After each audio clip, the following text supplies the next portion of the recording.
Alright, let's leave the past behind. Arctic Monkeys frontman Alex Turner tells the 100,000 plus people in the palm of his hand at Worthy Farm before crooning in to the band's lead single from their latest album, The Car, There'd Better Be a Mirrorball. But I can't help but think that this rather blasé, in-the-moment proposal from Alex is actually a lot more profound than it first appears on the surface.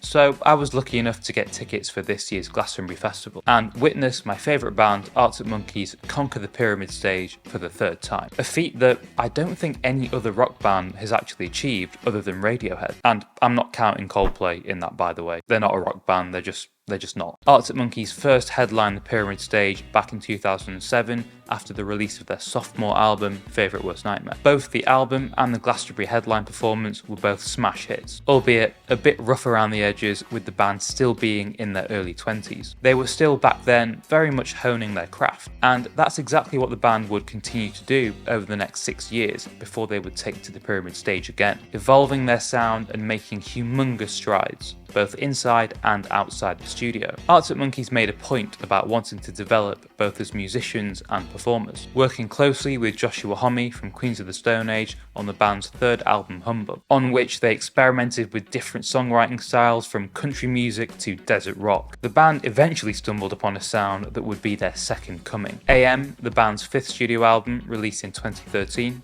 firmly cemented the band as Britain's greatest since Oasis. Let's not forget that. 2013's Glastonbury headline performance was, well, perfect. The band's slower songs like Cornerstone were reworked with a live orchestra, and their heavier, rockier material delivered with the same energy and charisma as the early days. Somewhat 10 years later, and the sound of AM is somewhat of a distant memory, more so for the band than us fans, whom still reference AM as being one of the greatest albums of this century, if not of all time. The past decade saw the band release two incredibly divisive albums. Tranquility Base Hotel and Casino, released in 2018, was a world away from the heavy guitar riffs and the R&B inspired falsetto vocals, that soundtrack the AM era, heavily leaning into the band's newfound appreciation for lounge jazz. The Car, the band's latest release, drove the band further down that road. Tempo slowed, but the songwriting intricacies and sonic layering of each of the songs became significantly more complex and considered. The weight of expectation was heavy in the crowd on that Friday night, but Arctic Monkeys' performance this time around really divided opinion. The band's headline set certainly had mixed reviews from critics. According to Radio X, Arctic Monkeys smashed it. The NME called it mercurial, magical stuff from a band on fine form. Rolling Stone gave it a great review too, calling it a career-spanning triumph from true greats. The Independent also gave it 5 stars. Alex Turner croons his way through crowd pleasers and subversive showmanship, whereas the Daily Mail said that fans were left yawning during a mediocre and boring headline set. The band were also accused of slowing down their older songs, whilst The Guardian suggested that the band hadn't taken their fans on this sonic journey with them, on their recent sonic detours with Tranquility Base and The Car. So yes, very, very divided. But what was it actually like being in the crowd on that Friday night? I'm going to be really honest here, because I'm a huge fan of the band and I was very much in my element for the whole set. But for large parts of the set, it was clear that the audience were only really there for the first 2 albums and a few songs from AM, and that's it. One thing that I also found just downright rude was people seemed to be on their phones and having full-on conversations with their back to the stage during the gig. The lack of respect from the audience I thought was kind of ridiculous. Now, I get the argument that as a frontman, sometimes you have to work a crowd, but what if you're not that type of frontman? Shouldn't it be enough that the band are on stage playing their songs to the best of their ability? After all, it's kind of what they're there for, it's what they're being paid to do. That's what really matters, the music above all else. Not to mention that Arctic Monkeys are the best British band of the last 20 years, without question, and have had several albums, not just one, that have been the soundtrack for multiple generations of people in this country and across the world. The band are now rock royalty, as far as I'm concerned, and you're telling me that what he really needed to do at Glastonbury was to say more interesting things and engage with the crowd more? So things like thank you all for coming, it's been a real privilege to play Glastonbury for the third time. Give over. The band have never done fan service just for the sake of it. And that's what I like about them. They're not here to please anyone. They're here for the art and the art only. And that's the reason why the band haven't kept making the same album over and over again. And that's why they'll never be an AM2 or 3 or 4. I saw the band at the Emirates Stadium in London roughly a week before the Glastonbury set, and it was completely different. Alex very much had the audience in the palm of his hand. At Glastonbury, I think the audience is just a bit of a strange one. Many people aren't actually there for that particular headline act, or in some cases aren't even there for the music. They're there for the festival experience, whatever that means.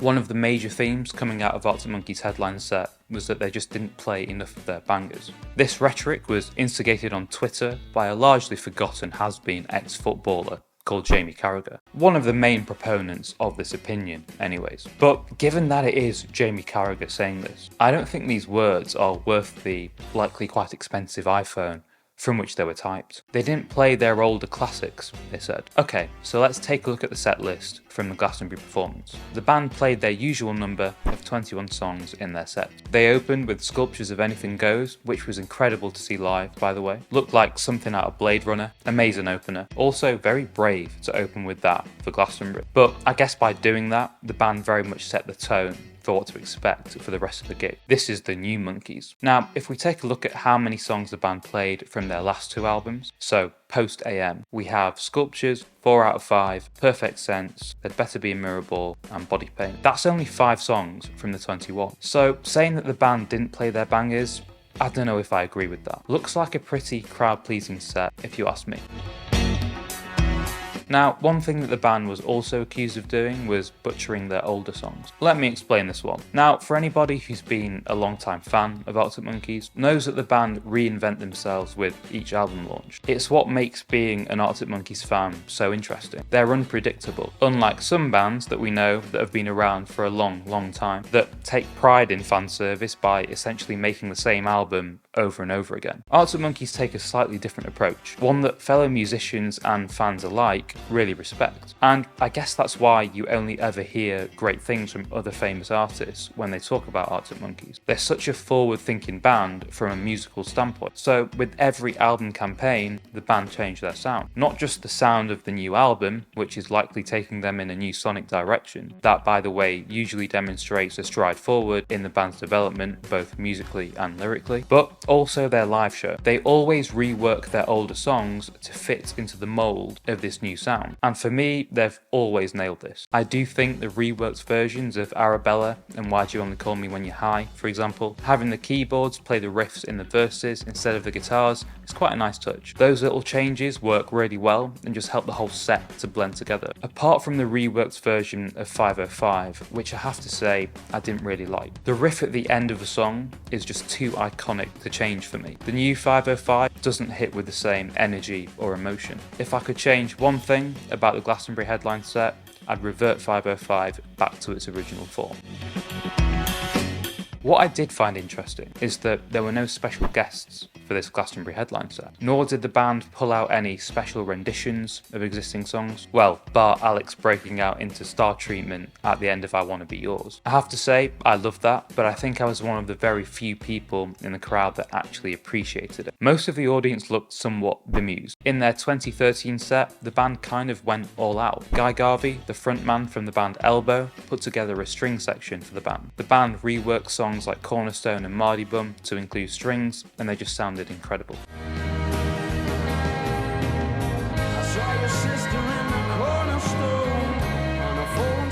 I'd have expected that the band would want to one-up themselves this year and take things up a notch, but it was kind of the complete opposite, really. They didn't really do anything special or that different. Is this because the band are now old hats at this stuff and they see Glastonbury for what it really is, to be honest, just another headline gig? Or is it because Alex was sick with acute laryngitis and it meant that the band were very much focused on recovery in the week leading up to Glastonbury and didn't really have time to think about how to go above and beyond? Let me know what you guys think about this in the comments below. Could the band have done something a bit more special? And if so, what? Or, in your opinion, did they nail it? For me, the best way to describe all of this, to distill it all down into a few sentences, is that Arctic Monkeys are a band that are both blessed and cursed. Blessed by the success of their first few albums that rapidly solidified them as one of Britain's greatest ever bands, and cemented those earlier songs as the anthems of my youth and of countless others. But the band are cursed at the same time. They are clearly a band that believe that the music comes first, above all else. Sonic development, creativity, and pushing the sound forward is what really matters. Evolve or die, to put it bluntly. The band are a very different band in 2023, whether we as fans like it or not, and I think it's time we all come to terms with that. It's strange because when you listen to AM today, for example, it still blows me away how fresh and well put together that album is. And then you realise that was 10 years ago. These albums are timeless, but unfortunately the people behind the music are not. They grow old, just like we do. Alex Turner is fast approaching 40, and I doubt he's the same person with the same values, skills and interests that he had when he was 20. It's unrealistic to expect that our favourite bands won't change with time, and I think it's time we all accepted that. So when Alex said to the crowd during their headline Glastonbury set, "Alright, let's leave the past behind," I think that the band know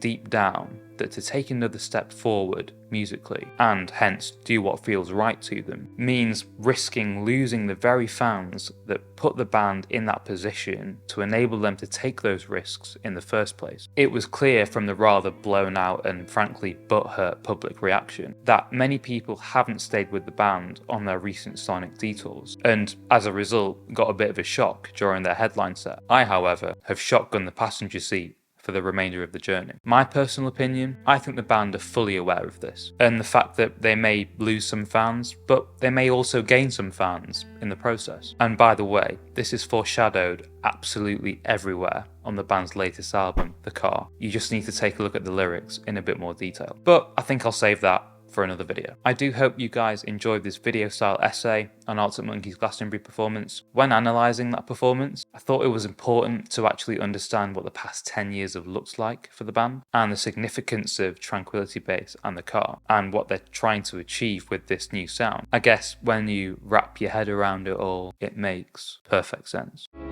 I wrap my head around it all, and it makes all of you say.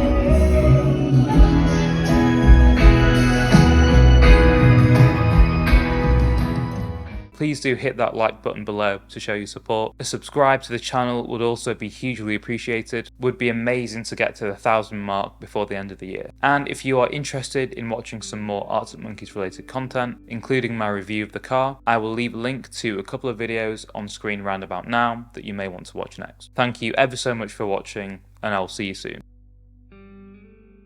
This rhetoric was instigated on Twitter by a largely forgotten has. They opened with sculptures.